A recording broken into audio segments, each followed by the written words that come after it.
hay tiempo.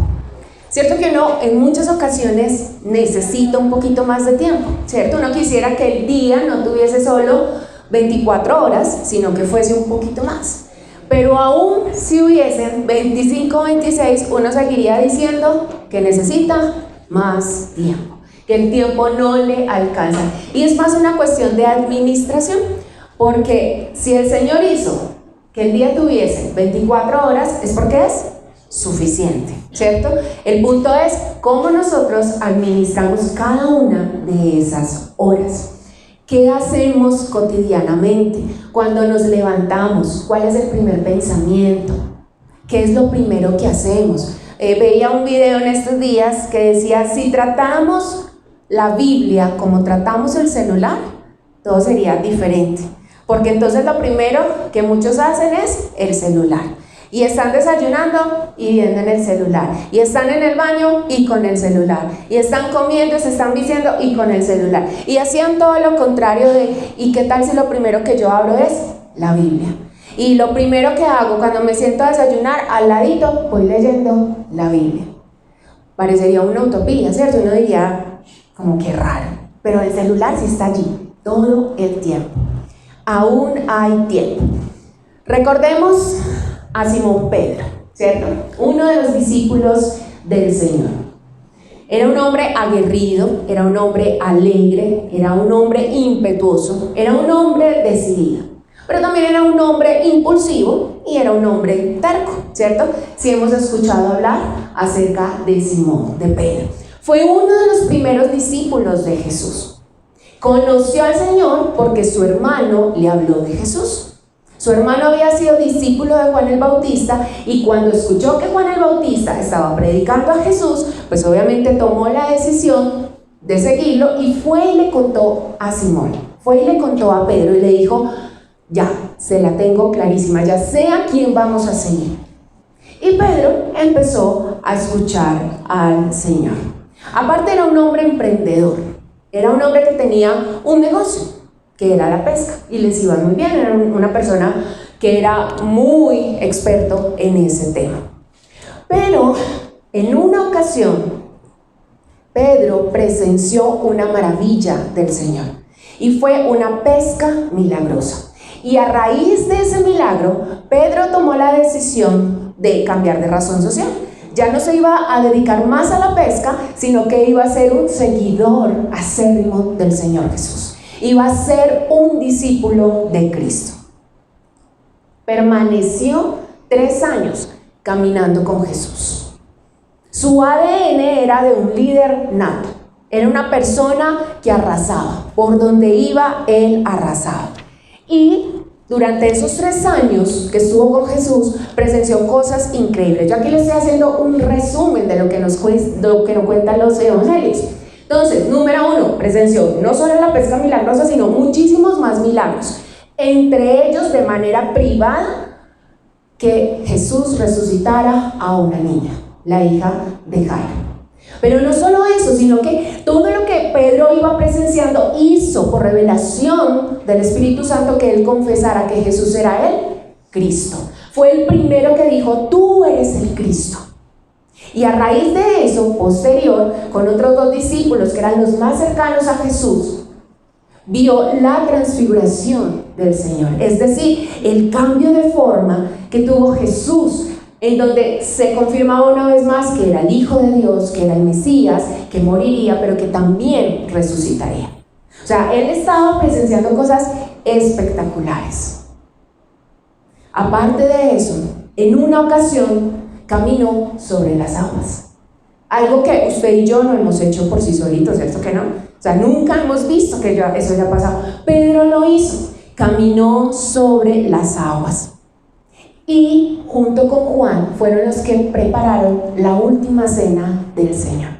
Fueron los encomendados por Jesús para ir y preparar ese lugar donde estarían con el Maestro. Pero ¿sabe una cosa? Suena muy espectacular y así como suena de pronto se ve como muy sencillo a lo que Pedro vivió. ¿Usted ha visto alguna vez en su vida un milagro? ¿Usted alguna vez ha experimentado algo maravilloso, algo sorprendente que uno queda anonadado, que uno dice, wow, Pues imagínese Pedro caminando 3 años con Jesús y presenciando esto que les conté, más todas las cosas que, como dice Juan al final del libro, si todo lo que hizo Jesús se escribiese, no habrían libros para ello. Pues Pedro fue un testigo de eso. Pero también Pedro tuvo bajas, ¿sí? Y Pedro entonces fue quien infortunadamente quitó la mirada de Jesús cuando iba caminando sobre las aguas y se hundió, ¿cierto? Y uno dice, wow, caminó, pero también se hundió, ¿cierto? Pedro también fue el que trató de reconvenir a Jesús para que no hablara acerca de su muerte y fue reprendido por el Señor. ¿Sí recuerdan? Cuando él le dice, Señor, no vayamos, usted no tiene que morir. Y Jesús lo reprende y le dice,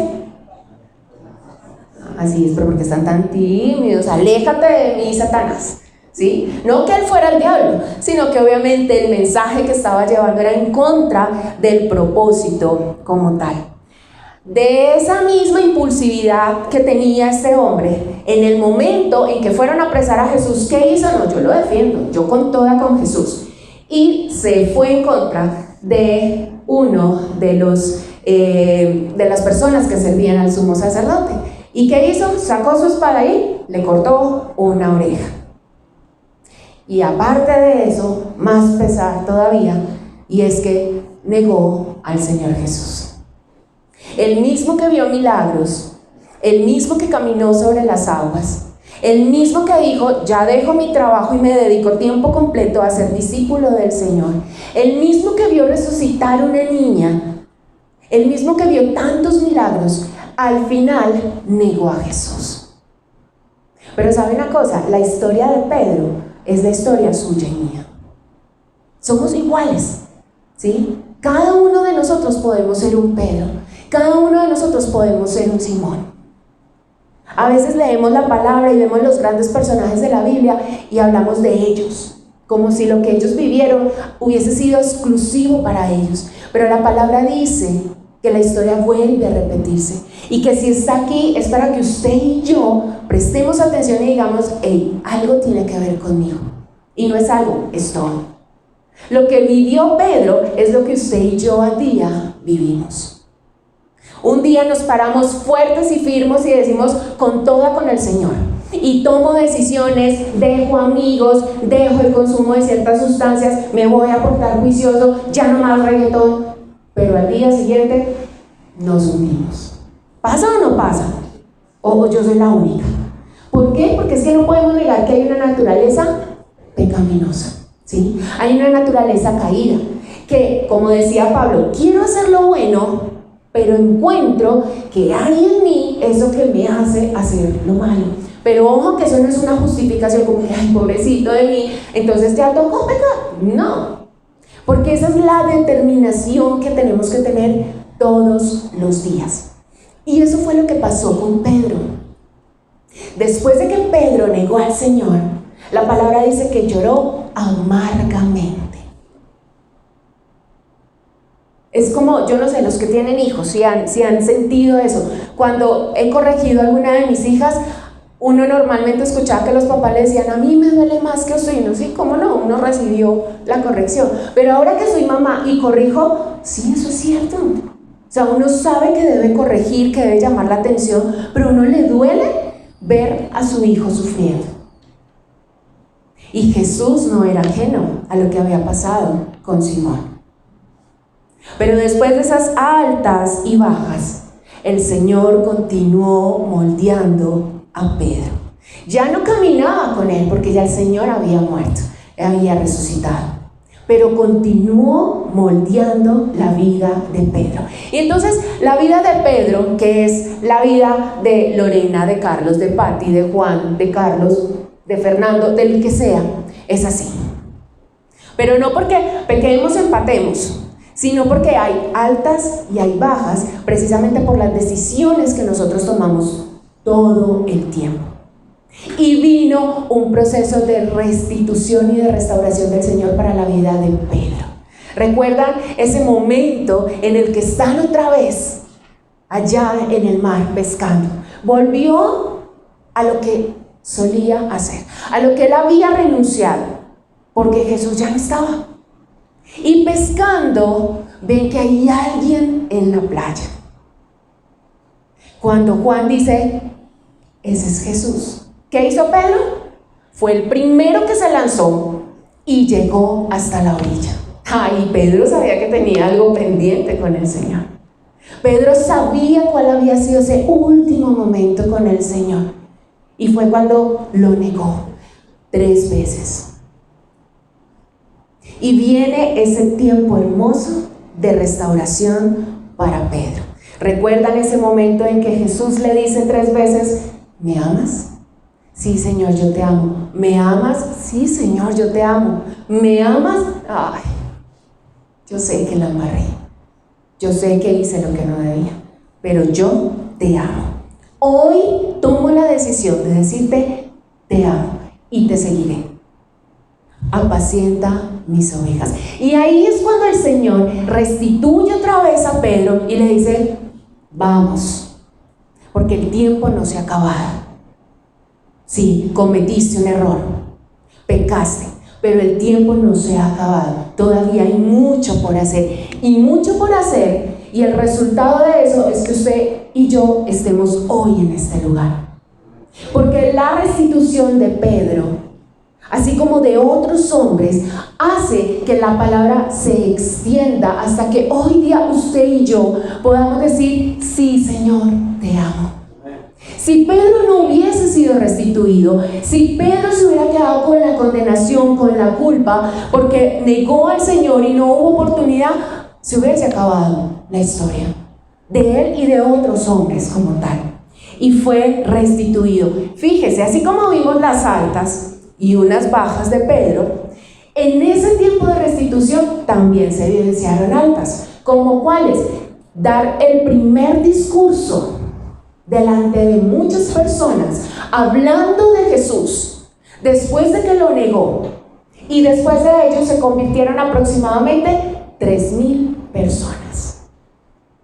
Para que un hombre, después de haber negado a Jesús, después de haber querido matar a otro, después de haberse hundido en el mar, haya hablado con determinación y con convencimiento, para que 3,000 personas aproximadamente hayan aceptado la palabra de Dios, era porque estaba convencido de quién estaba hablando.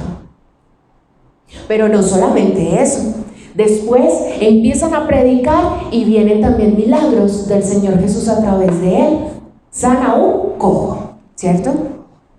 Luego tienen la capacidad de pararse frente a los que por tanto tiempo acusaron a Jesús, gobernantes, maestros de la ley, sacerdotes, y se paró frente a ellos y les habló acerca de ¿quién? De Jesús. Y no les habló porque estaba en una conferencia, lo invitaron, no, les habló porque estaban apresados por predicar la palabra, y en ese momento tuvo la valentía de pararse y decir, yo no lo vuelvo a negar. Yo creo que esto tuvo que haber hecho un quiebre en la vida de Pedro para tener la capacidad de pararse delante de los acusadores de su maestro y saber que lo que le sucedió a su maestro también le podía suceder a él, pero lo hizo y siguió predicando la palabra. Llega un punto en donde se dan cuenta que los samaritanos, ¿se acuerdan? Los que no podían estar con los judíos, escuchan la palabra y la creen. Pero se dan cuenta que no han recibido al Espíritu Santo, que la han escuchado, pero algo falta. Necesitan ese convencimiento. ¿Y a quién envían? A Pedro. Y Pedro va con los samaritanos, ora por ellos, y el Espíritu Santo de Dios viene sobre la vida de los samaritanos. Pero no solo eso, sino que luego él es reconvenido por el Señor en un sueño y le dice, hey, no solo los samaritanos, todos los gentiles, todos necesitan escuchar mi palabra, así que vaya y predique.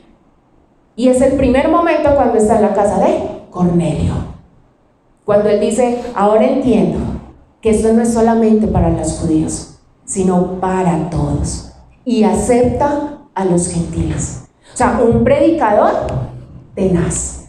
Una persona a la que uno dice, no, o sea, me le quito el sombrero. Un orador espectacular. Estaba convencido de a quién estaba predicando. Pero otra vez viene bajas. Y una de ellas es cuando él había aceptado que los gentiles, obviamente, o sea, los que no eran judíos, necesitaban la palabra del Señor.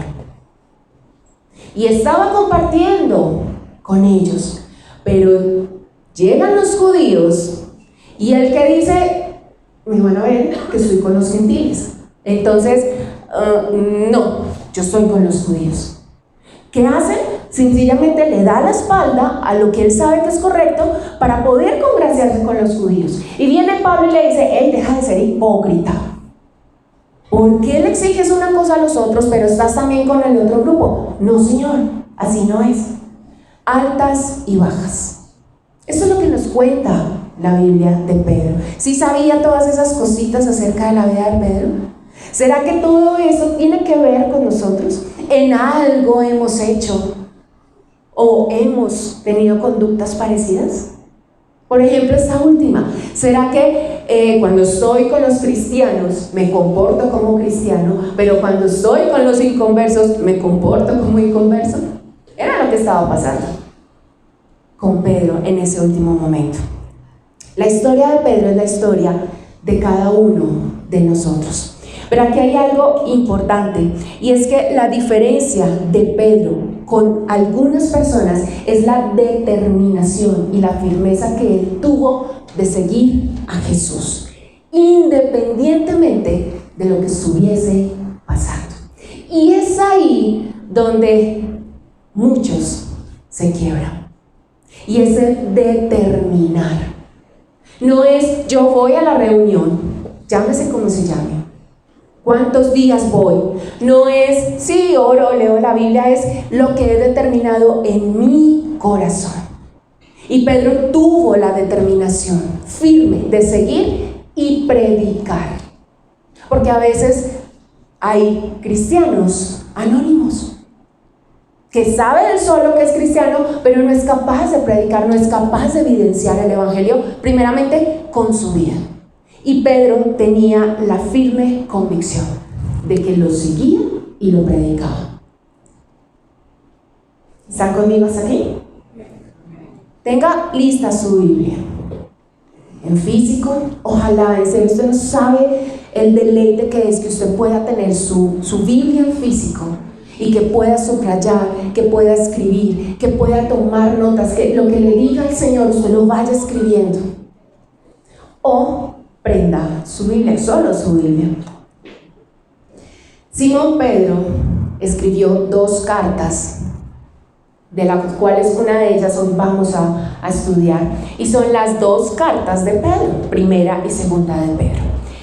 Él las escribió a los creyentes que habían sido dispersados y que estaban siendo perseguidos. Adivinen por qué estaban siendo perseguidos.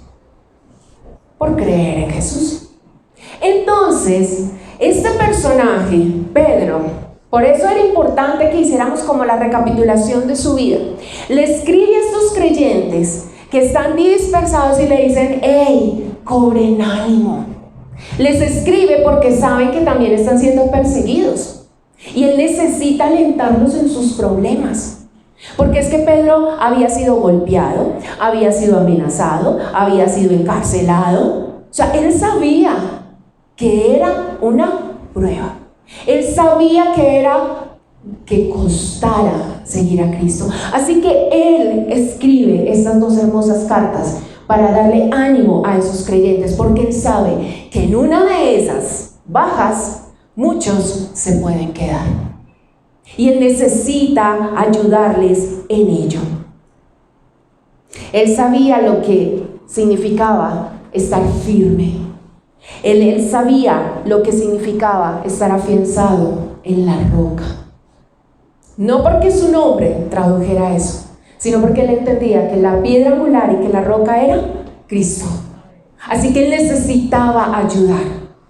No sé si usted alguna vez se ha enfocado tanto en poder ayudar a alguien que usted dice, necesita que lo escuchen, necesita que le ayuden con víveres, con alimentos, y usted se enfoca tanto en eso, que lo hace suyo, que lo hace propio.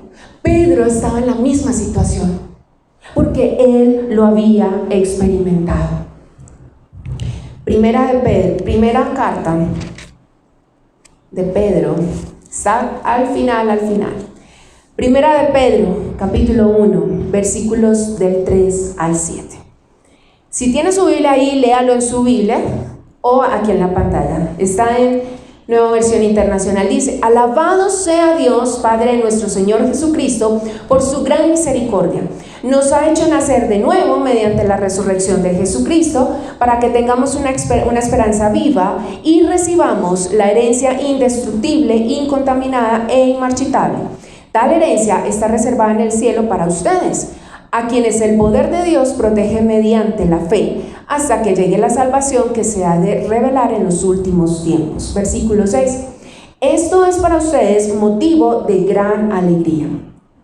A pesar de que hasta ahora han tenido que sufrir diversas pruebas por un tiempo, el oro, aunque perecedero, se acrisola al fuego. Así también la fe de ustedes, que vale mucho más que el oro, al ser acrisolada por las pruebas, demostrará que es digna de aprobación, gloria y honor cuando Jesucristo se revele. Este que ya había sufrido todo esto es lo que le dice a esos creyentes. Pero vamos a empezar a analizar estos 7 versículos. Así que aquí es importante que usted pueda tomar nota. Número 1. Y él está hablando acerca de nacer de nuevo. Fíjense que él empieza en el versículo 3 diciendo: alabado sea Dios Padre de nuestro Señor Jesucristo. Reconoce a Dios Padre y a Dios Hijo. Por su gran misericordia nos ha hecho nacer de nuevo mediante la resurrección de Jesucristo. Y eso es algo claro para usted y para mí. Así llevemos los años que llevemos en el Señor. Y si usted hoy no ha recibido esa misericordia de parte del Señor, también es para usted.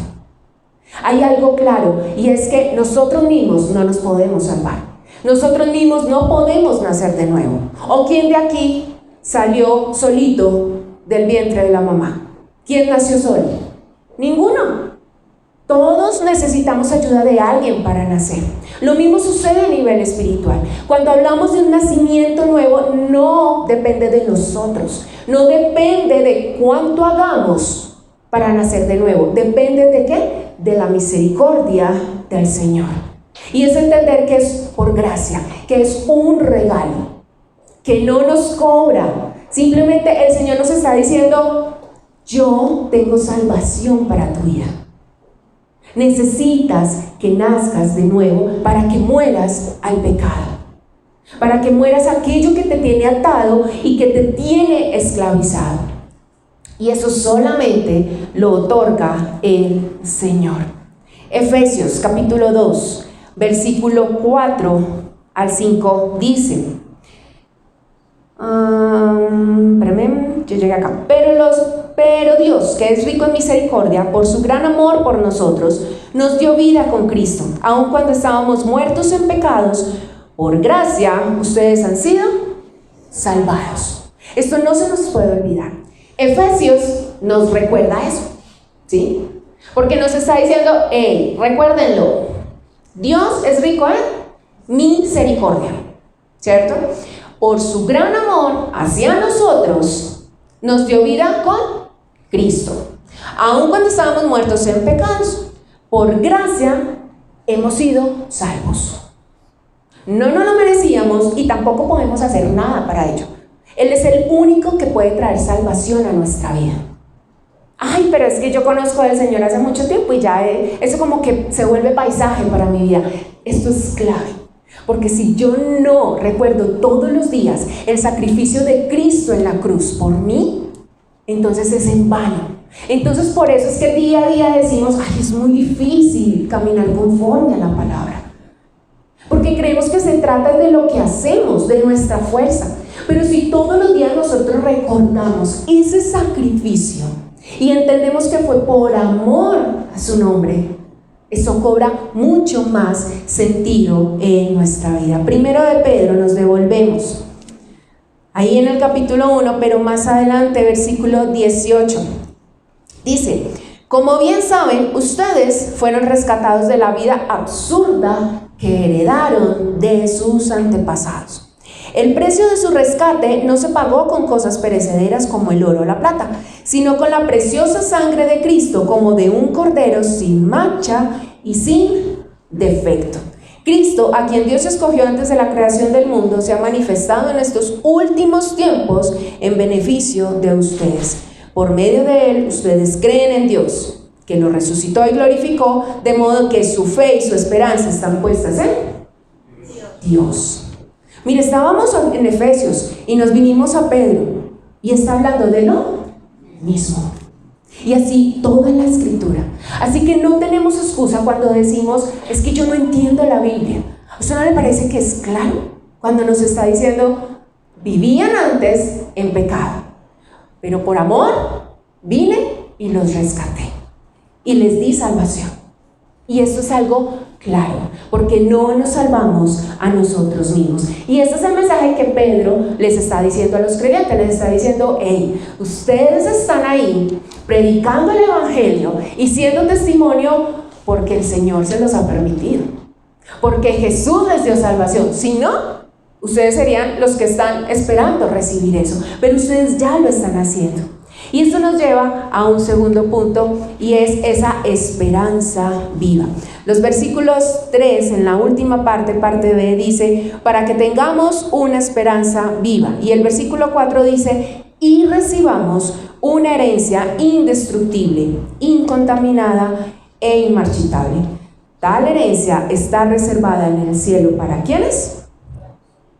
Para todo aquel que ha creído en el Hijo de Dios. ¿Y cuál es esa esperanza? ¿Cuál es esa herencia? Que Jesucristo vino, que murió, que resucitó y que tendremos una vida eterna con Él.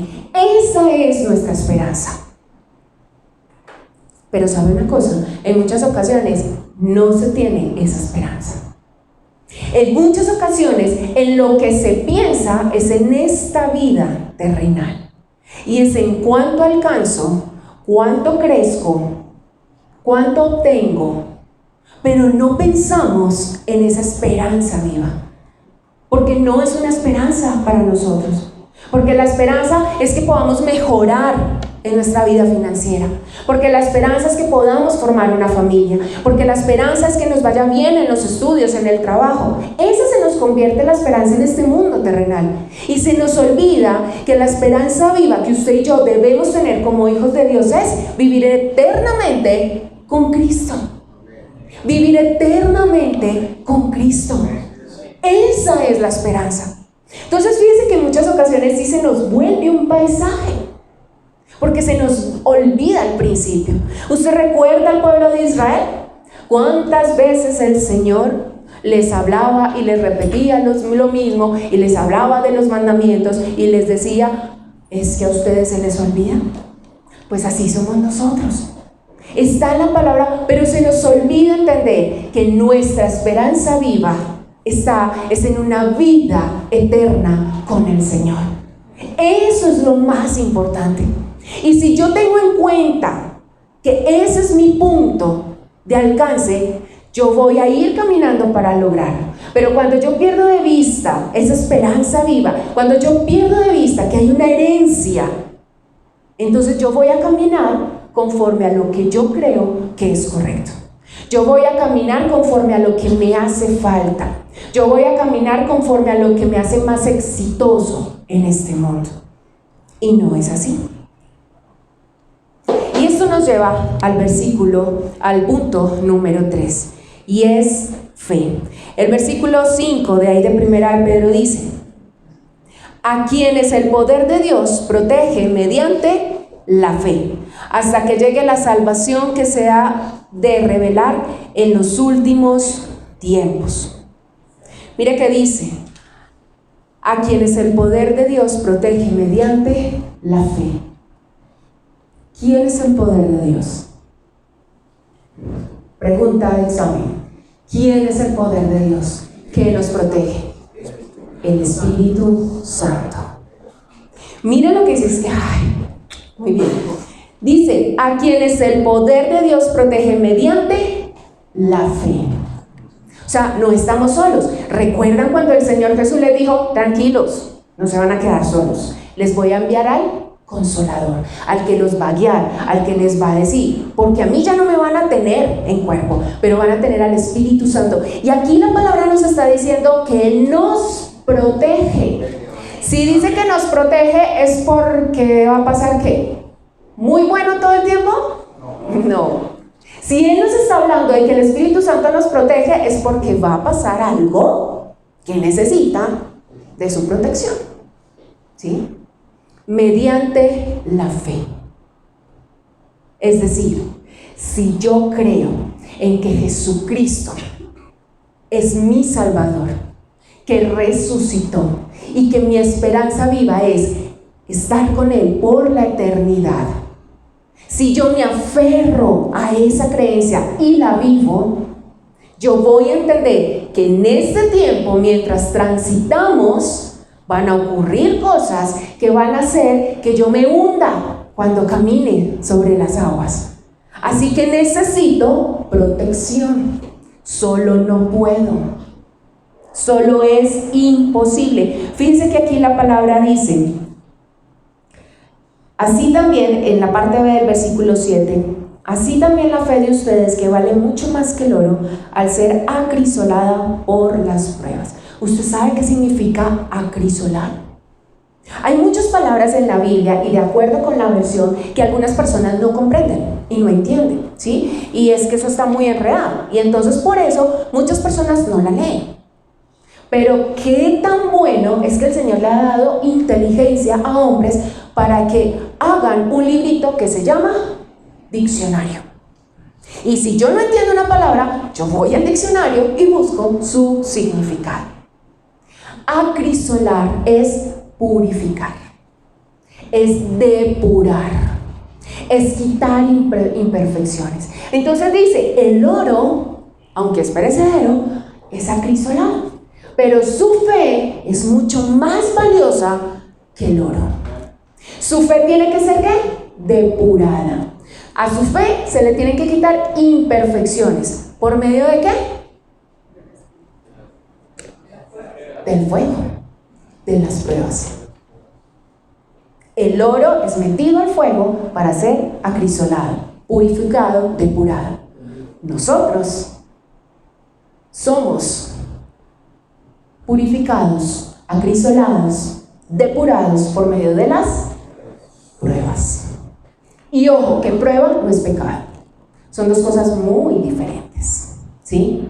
Que es que estoy siendo probado porque mi novio me invitó a que fuéramos a un motel. ¡Qué prueba tan tenaz! ¿Cómo hago para pasar? No, eso no es ninguna prueba.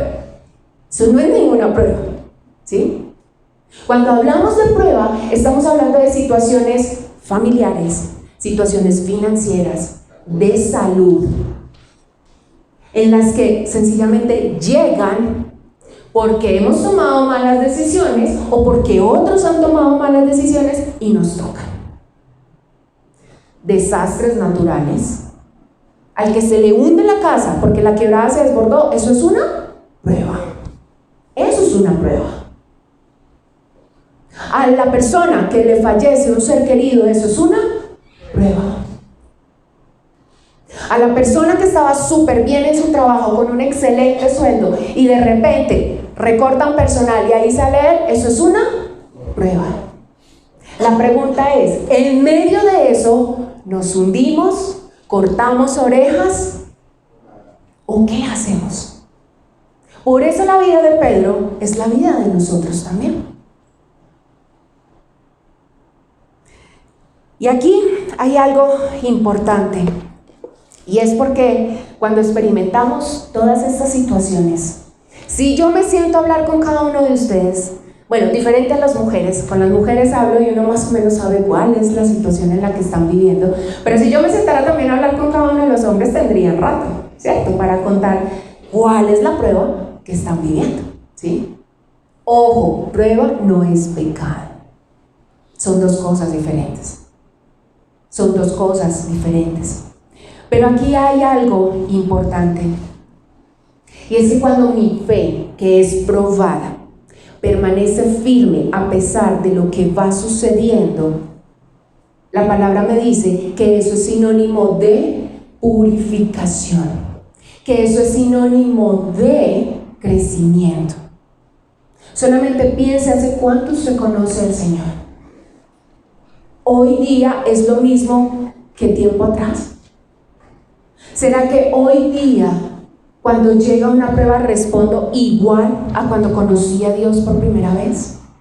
¿O será que cuando viene un momento difícil en mi vida, respondo igual que hace unos días que simplemente hacía parte de una religión más? Si sigo igual, no he crecido. Si sigo igual, mi fe no está puesta en Jesús. Pero si yo digo, hey, ya no me vuelvo loco, ya no me desespero y salgo a buscar ayuda por todo lado y así me metan lo que me metan, no, ya me pauso, ya pienso, ya oro, ya espero a que Dios me responda. Eso habla de que estamos siendo depurados, de que se están quitando imperfecciones. Eso está hablando de que estamos creciendo. Cuando Pedro vio que venían por Jesús, lo primero que hizo fue sacar una espada y al que sea, y le dio a alguien. Pero cuando los sacerdotes los llevaron para que rindiera, para que hablara por las acusaciones que estaban haciendo, ¿qué hizo Pedro? Se paró y predicó. Ya no hizo lo que hacía antes. Eso habla de que esa fe está creciendo, está siendo cada vez mejor. Y Pedro tuvo esas experiencias estando con Jesús. Así que él sabía de lo que estaba hablando. No es como usted y yo, que, como dice la palabra, no hemos visto, pero hemos creído. Pedro sí estuvo con Jesús. Y Pedro supo lo que vivió Jesús. Primera de Pedro, ahí adelantico, capítulo 2, versículos 22 y 24, dice: ahora que se han purificado, obedeciendo, estoy leyendo en otra parte, ¿cierto? 22, 24 ya, dice, él está hablando de Jesús. Él no cometió ningún pecado, ni hubo engaño en su boca. Cuando proferían insultos contra él, no replicaba con insultos. Cuando padecía, no amenazaba, sino que se entregaba a aquel que juzga con justicia. Él mismo, Jesús, en su cuerpo llevó al madero nuestros pecados, para que muramos al pecado y vivamos para la justicia. Por sus heridas ustedes han sido sanados o salvados. O sea, Pedro lo está contando porque lo vivió. Él vio cómo acusaban al Señor.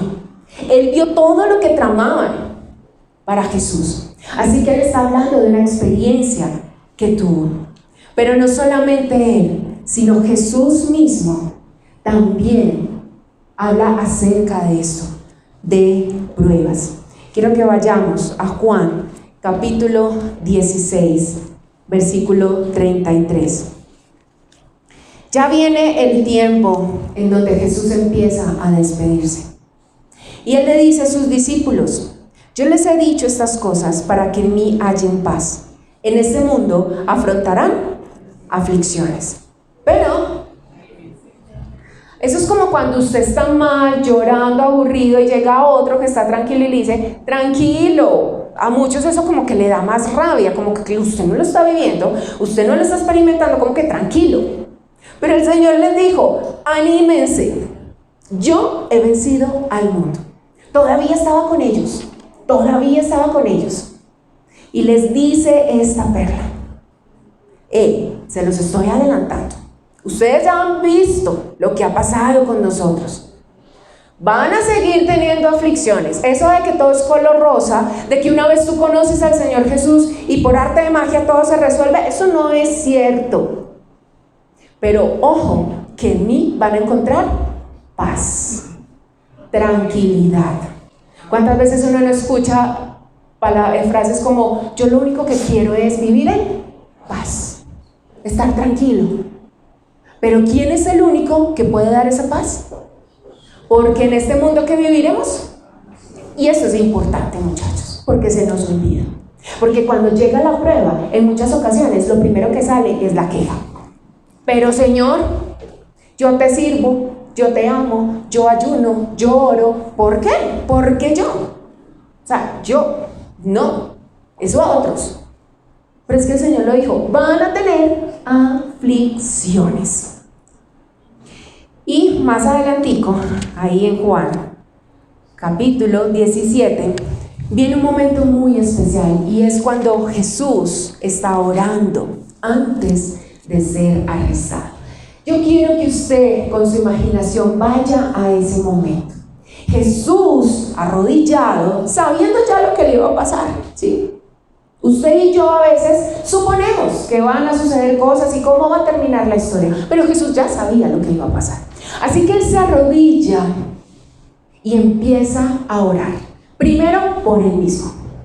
Él le dice: Padre, y empieza su relación con el Padre, pero luego ora por sus discípulos. Y vamos a ver algunos fragmentos de esa oración del Señor. Juan capítulo 17, versículo 9.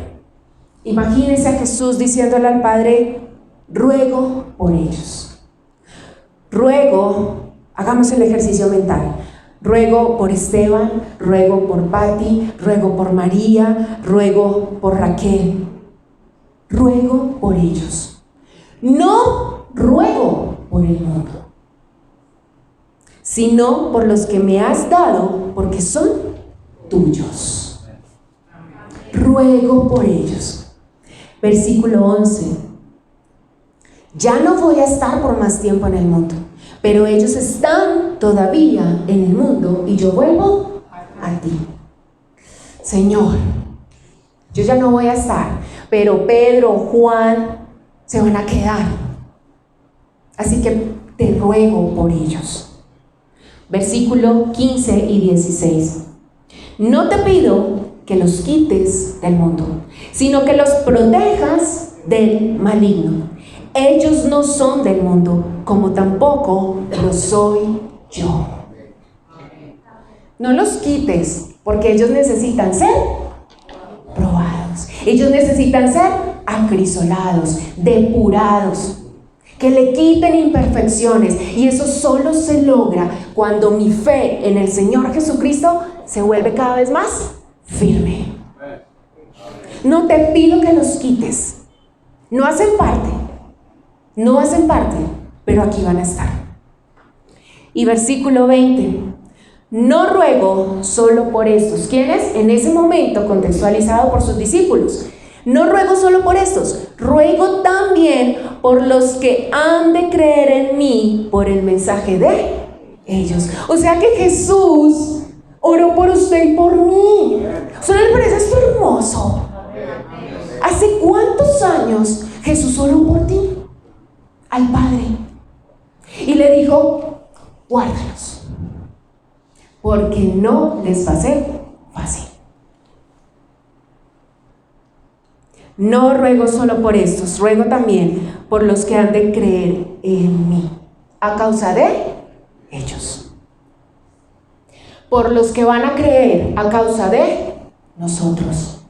Por los que van a creer a causa de aquella que usted le predicó y se le va a predicar a otro, y así sucesivamente. Eso es que la palabra de Dios se extienda para que el nombre de Dios sea glorificado. Eso es lo que significa predicar la palabra de Dios. Y saber que Jesús oró al Padre por los que tenía en ese momento y por nosotros hoy día y por las generaciones que vendrán, los chiquitos que están allá adentro. ¿Usted sabe que están aprendiendo hoy ellos? Que tal vez nosotros como que no lo tenemos a veces presente. Ellos están aprendiendo los nombres de Dios. ¿Qué significan los nombres de Dios? Todas sus características. Que Dios sana, que Dios provee. Eso es lo que ellos están aprendiendo hoy. Esas son las generaciones. Segunda de Corintios,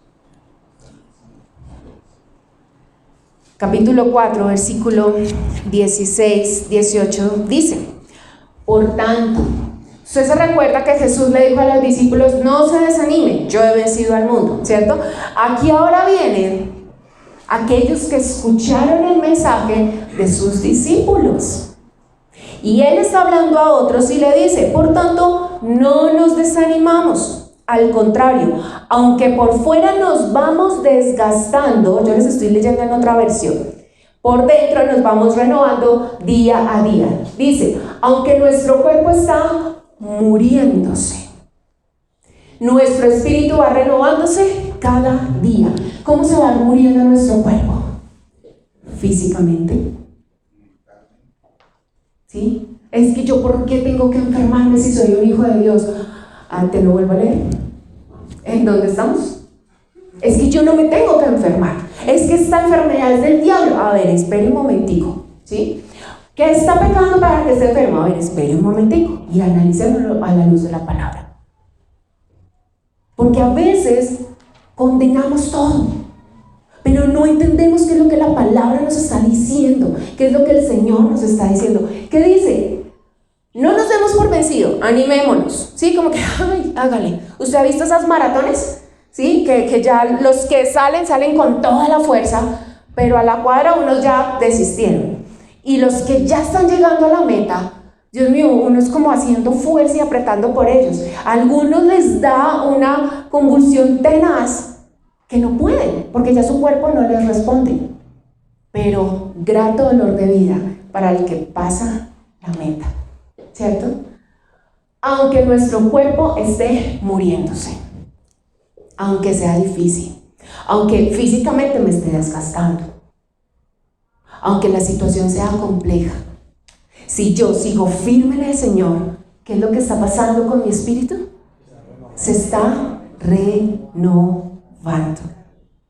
Versículo 17 dice: pues nuestras dificultades actuales, si esto se lo dice una persona, si esto me lo dice una persona, uno dice: ay, conchudo, no sabe lo que yo estoy viviendo. Pero es que mira lo que dice la palabra: pues nuestras dificultades actuales son pequeñas y no durarán mucho tiempo. Uno le dicen eso y uno dice: no sabe lo que yo estoy viviendo, no sabe por lo que yo estoy pasando, ¿cómo se atreve a menospreciar mi dolor? No son comparadas, no son comparadas.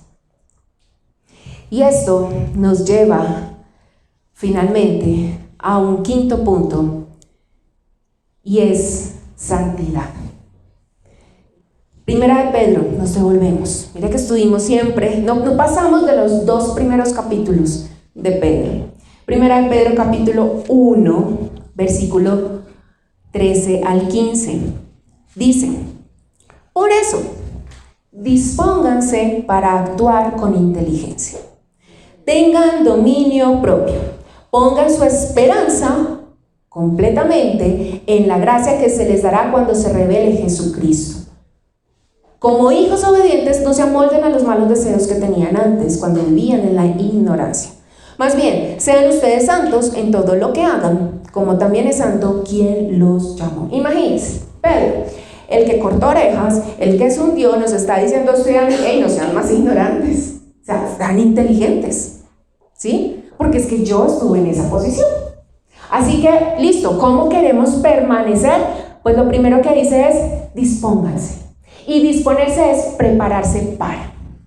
Yo no voy a esperar a que llegue el momento para ir prepararme. No, yo voy a estar preparado antes de. Y Pedro dice: prepárense y sean inteligentes. Usen la facultad que Dios les dio. Si usted sabe que algo le cuesta, que algo es complejo para usted y lo va a hacer desviar del camino, llámese amigos, llámese sustancias, llámese mujeres, hombres, trabajo, dinero, ¿qué cree usted que tiene que hacer? El que crea estar firme, mire que no caiga, porque yo ya sé y el Señor me ha aprobado y el Señor, no. El que crea estar firme, o sea, es un continuo. Por eso dispónganse para actuar con inteligencia. Dominio propio, aprender a decir sí, aprender a decir no en el momento que es autorregularnos. Autorregularnos. El día de ayer teníamos con mi esposo una experiencia bien particular y era una situación que estaban viviendo dos personas en donde ella quería acabar con él. Y ya había intentado en otros momentos. Pero ayer vimos lo que es el dominio propio.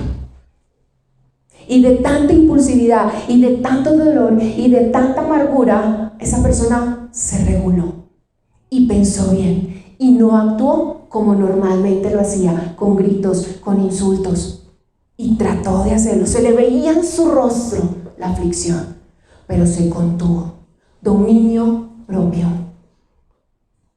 Es que yo te tengo que decir, porque si no se lo digo yo. Dominio propio. Pongan su esperanza completamente en la gracia que se les dará cuando se revele Jesucristo. ¿Cuál es el final? El final usted y yo lo conocemos, y es vivir eternamente con Jesús. El final no es este mundo. El final no es este mundo. El final es vivir en la eternidad con el Señor. Debemos ajustarnos. Dice, no se amolden. Amoldarse es conformarse, adaptarse. Me tocó, ya qué más puedo hacer. La presión es mucha. Todos lo hacen. Eso es no amoldarse. ¿A qué nos estamos conformando? ¿Qué es lo que dices? Es que es así, no se puede hacer nada. ¿No se puede hacer nada? Sí se puede hacer. Todo tiene que ver con la firmeza y determinación que nosotros tengamos. Y fíjese que aquí hay algo bien importante, y es el hecho de que nosotros estamos transitando un nuevo éxodo, como lo hicieron los israelitas. Ellos iban a una tierra prometida, pero usted y yo vamos a un futuro con Cristo.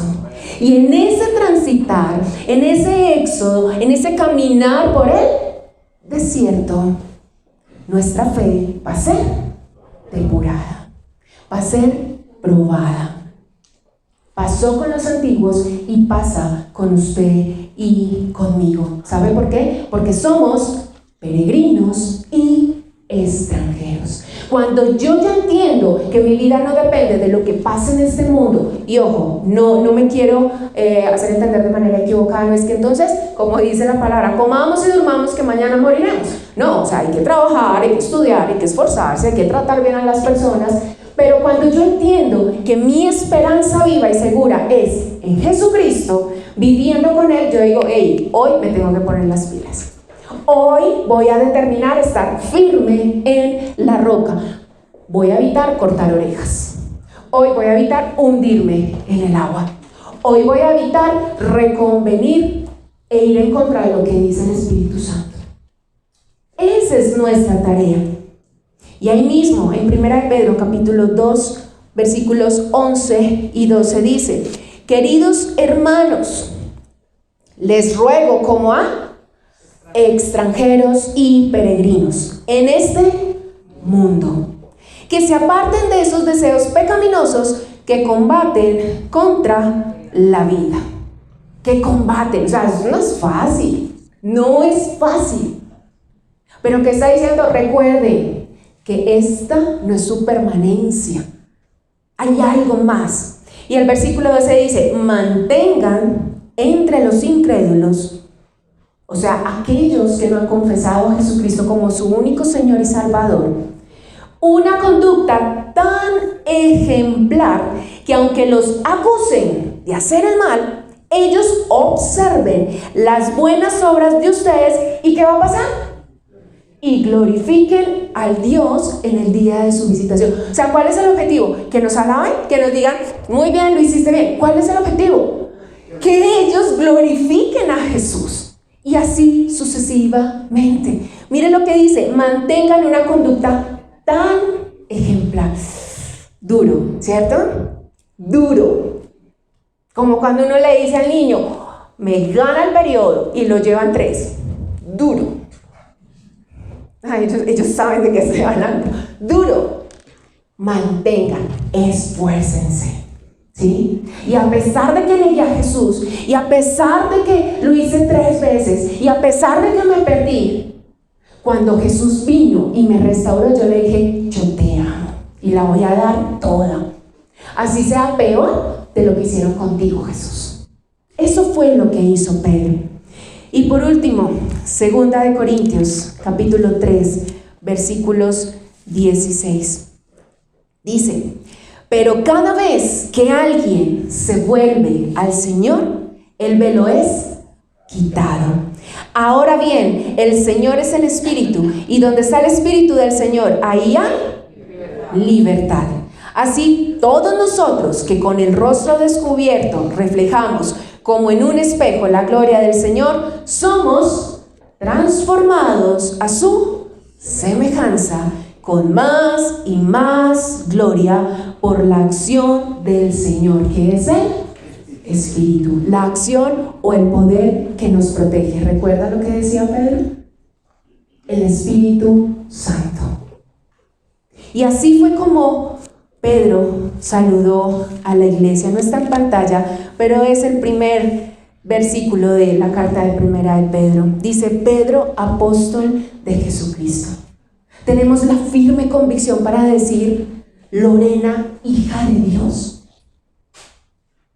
Tenemos la firme convicción para decir que somos seguidores del Señor. A los elegidos, extranjeros dispersos, según la previsión de Dios, según el conocimiento de Dios el Padre, mediante la obra santificadora del Espíritu Santo, para obedecer a Jesucristo y ser redimidos por su sangre. Esa es la forma en la que Pedro saluda a esos creyentes que están dispersados, que están sufriendo, que tienen problemas, de los cuales él ya había experimentado e iba a seguir experimentando. No era porque ya se le había acabado, no. La palabra no nos habla de cómo fue su muerte, pero no murió chévere.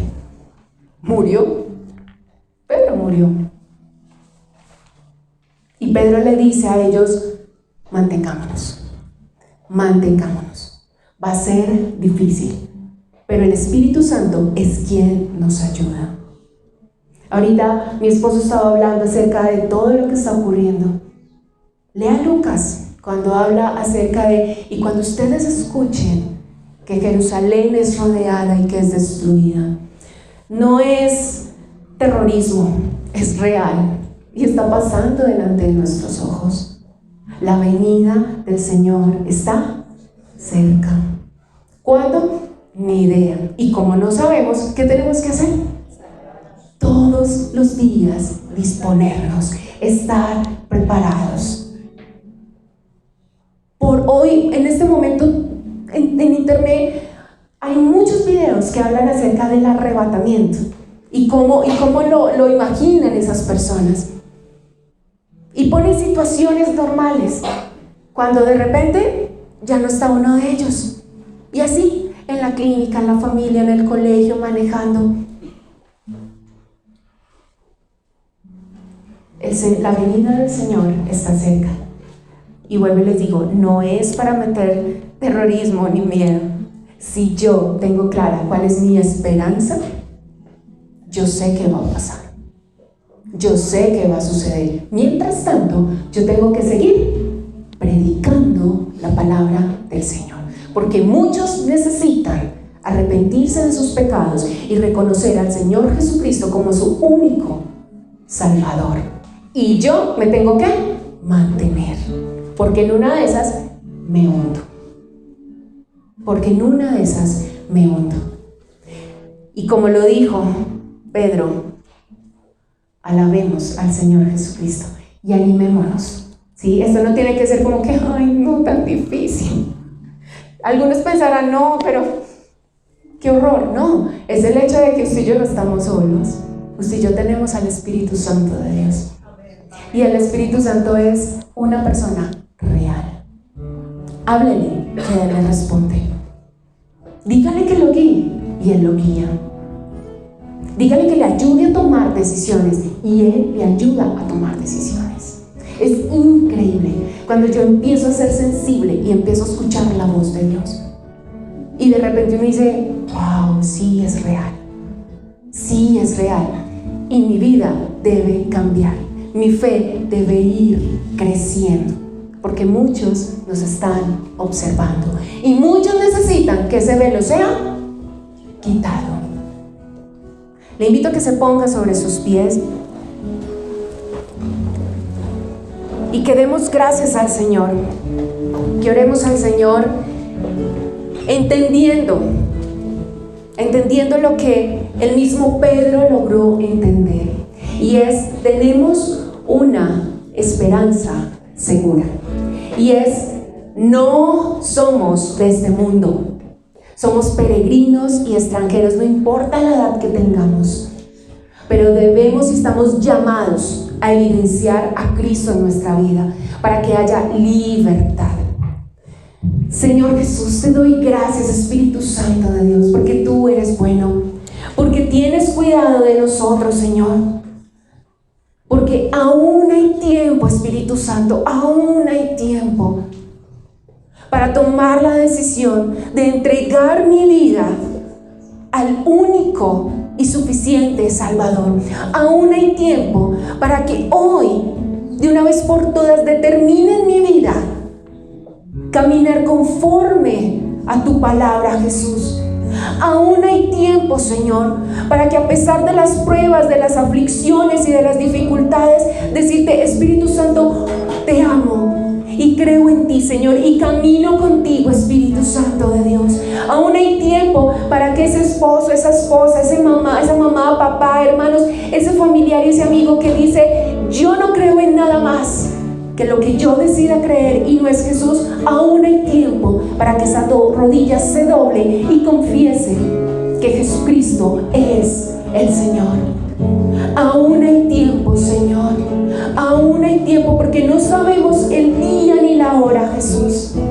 Pero algo cierto es que vamos a permanecer firmes en ti, firmes en la roca. Vamos a permanecer alertas, entendiendo que nuestra esperanza viva, Señor, está en ti, Jesús. Gracias, Señor. Gracias porque cuando estuviste en esta tierra, Dios, oraste por nosotros. Eso es algo hermoso, es algo indescriptible, Señor.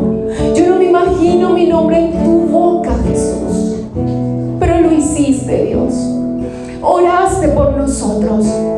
Le pediste al Padre que nos guardara para este tiempo, Señor. Y oraste por todos aquellos que han de venir, hasta el último de la tierra, que escuche que Jesucristo es el Señor. Te doy gracias, Dios, y te doy gracias, Señor, por la iglesia. Somos iglesia, y solamente tú, Jesús, eres el que nos ayuda a permanecer. Tú levantas nuestras manos cuando están cansadas, cuando están fatigadas, y has hecho que seamos una familia para poder apoyarnos, para poder ayudarnos y para entender que no se trata de nosotros, que no se trata de lo que hagamos, que no se trata de cuánto digamos, sino que se trata, Señor, de tu misericordia, de tu amor y de tu poder, Espíritu Santo de Dios. Siempre tú serás santo, santo por siempre. Señor, esta mañana, gracias, porque tú vienes con una iglesia limpia, santa, sin mancha y sin arruga, que canta: santo, santo, santo es el Señor.